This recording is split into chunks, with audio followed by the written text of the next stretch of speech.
Hello, everybody. I get the question from time to time, like, what caused you to come up with New World cuisine? What was the beginning of that? Where was your head at? And that's a good question. I was a cook for a long time before I ever thought about really being a chef. My interests were more in writing, songs and stories, primarily. I loved writers. And I loved writers that could take me places in my imagination.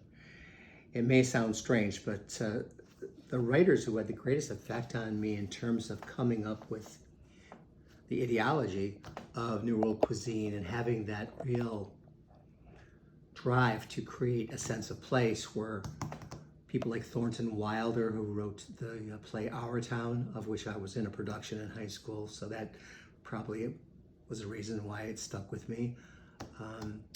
William Faulkner, all of his books really had an effect on me, thinking about how a really small place could be magnified into a much greater place, as he did with the majority of his books that took place in a small place in Mississippi.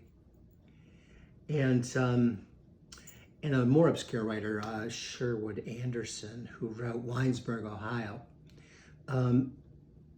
also about a singular town in the Midwest.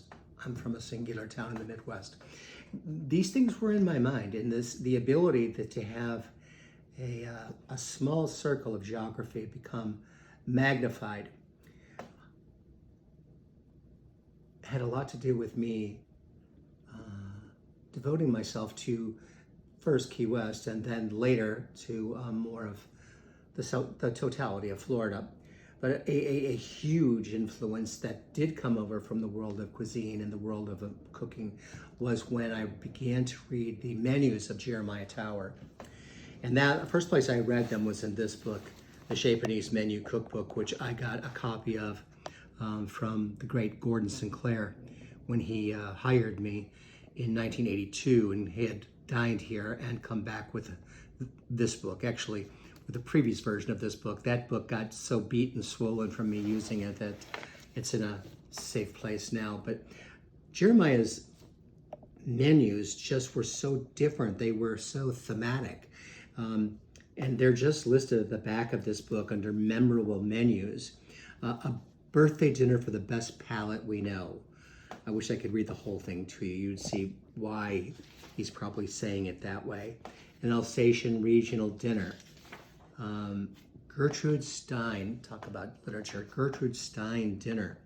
Starts off very simply with mushroom sandwiches, sole mousse with virgin sauce. I think that's a wink right there.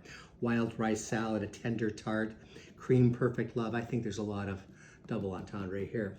Louisiana Creole regional dinner.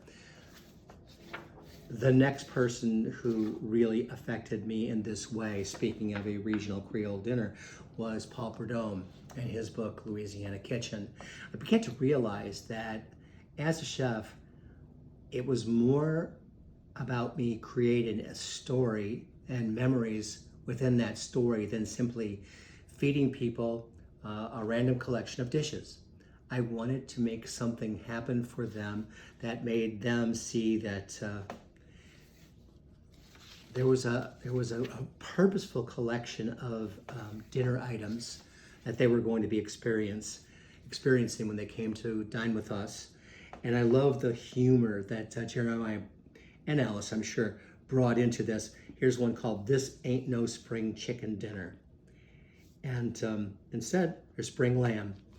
So it's the storytelling, and it's the arc of theater, and the magic that great art has the capacity to give us. And that was, in many ways, the genesis for what gave me the circle I wanted to wrap New World cuisine in. So that crossed my mind today. I just thought I'd share it with you. I'll see you all soon.